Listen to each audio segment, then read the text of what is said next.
Assalamualaikum warahmatullahi wabarakatuh. Perkenalkan, nama saya Eva Sri Rahayu dengan NIM 20210621310. Adapun video ini saya ajukan untuk memenuhi salah satu tugas UAS mata kuliah Konsep Dasar Biologi untuk SD dengan dosen pengampu Ibu Poppy Anggraini STMPD. Di sini saya akan menyampaikan materi dengan topik perubahan kondisi alam akibat manusia. Adapun tujuan pembelajaran kita hari ini, anak-anak dapat merefleksikan perubahan kondisi alam di permukaan bumi terjadi akibat perubahan alam maupun perbuatan manusia. Berikut video pembelajarannya. Apa itu kondisi alam? Kondisi alam adalah keadaan atau status lingkungan alam. Kondisi alam mencerminkan keadaan alam semesta yang dapat bervariasi dari satu lokasi dengan lokasi lainnya, serta kondisi alam dapat mengalami perubahan dengan seiring waktu. Alam kita sumber kehidupan yang luar biasa, namun sayangnya dampak manusia telah membawa perubahan yang signifikan.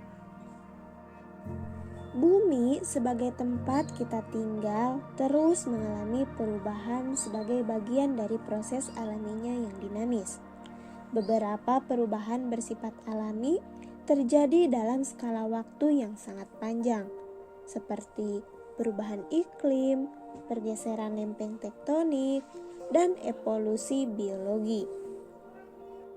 Perubahan ini terjadi secara lambat dan terkadang sulit terlihat dalam satu masa hidup manusia. Selain perubahan karena faktor alami, ada perubahan yang disebabkan oleh aktivitas manusia.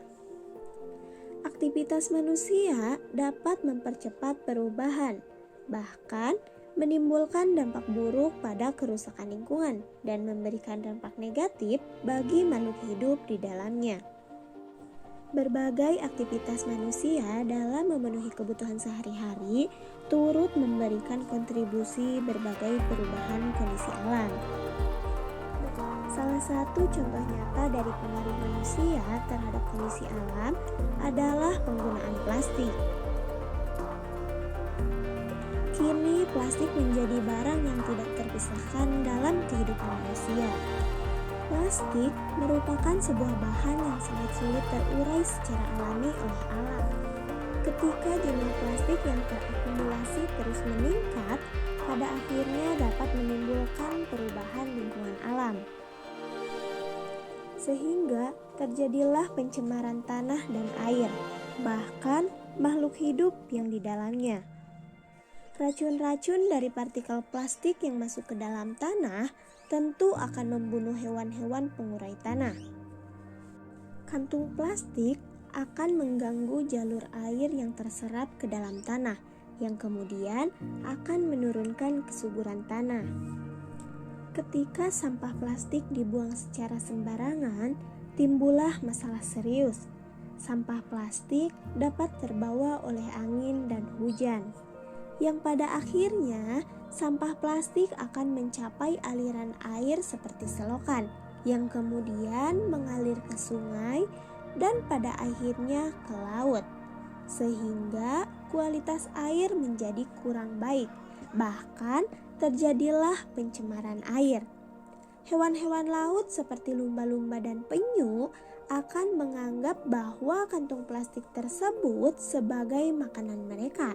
Pada akhirnya, mereka akan memakannya hingga mati karena kantong plastik tersebut tidak dapat dicerna.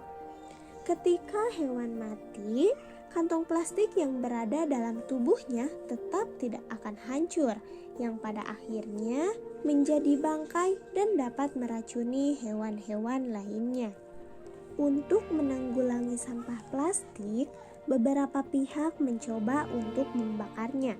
Akan tetapi, proses pembakaran terjadi kurang sempurna dan tidak mengurai partikel-partikel plastik dengan sempurna. Dengan pembakaran sampah plastik tersebut akan menghasilkan asap, sehingga menimbulkan dampak yang sangat besar terhadap polusi udara, serta dapat memberikan dampak yang besar bagi kesehatan, terutama pada pernapasan. Begitupun dengan penggunaan transportasi. Dalam aktivitas sehari-hari, manusia terbiasa menggunakan kendaraan yang berbahan bakar fosil. Ketika bahan bakar fosil tersebut memberikan suplai energi pada mesin, maka mesin akan melepas karbon dan polutan yang terkandung di dalamnya. Hal tersebut yang menjadi permasalahan dikarenakan semakin menurunnya kualitas udara yang ada di bumi. Salah satu yang memainkan peran dalam menjaga dan meningkatkan kualitas udara adalah pohon.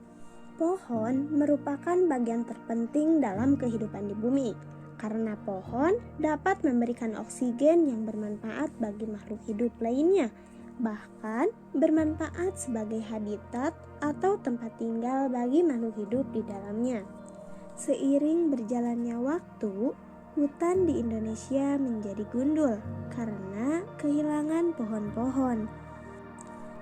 Hal tersebut terjadi karena penebangan pohon secara berlebihan yang dapat merusak habitat dan keanekaragaman hayati. Banyak spesies binatang dan tumbuhan menghadapi risiko kepunahan atau bahkan penurunan populasi, yang pada akhirnya hilanglah hutan yang dapat menyerap dan menyimpan karbon, sehingga menyebabkan peningkatan konsentrasi gas rumah kaca di atmosfer dan menyebabkan pemanasan global. Bagaimana upaya yang dapat dilakukan untuk mengatasi permasalahan tersebut? Cara yang dapat dilakukan, yang pertama, tidak membuang sampah sembarangan atau membuang sampah pada tempatnya. Yang kedua, tidak membakar sampah. Yang ketiga, dapat memanfaatkan sampah plastik tersebut menjadi barang-barang yang berguna dengan mendaur ulang menjadi kerajinan-kerajinan. Kemudian yang terakhir yaitu menanam pohon. Kesadaran dan tindakan berkelanjutan menjadi sangat penting untuk mengatasi perubahan kondisi alam akibat manusia dan meminimalkan dampak negatifnya. Upaya untuk mengurangi emisi gas rumah kaca, melindungi habitat, dan mengembangkan solusi berkelanjutan menjadi kunci dalam menjaga keseimbangan lingkungan dan berkelanjutan bumi. Sekian materi yang dapat saya sampaikan. Terima kasih. Wassalamualaikum warahmatullahi wabarakatuh.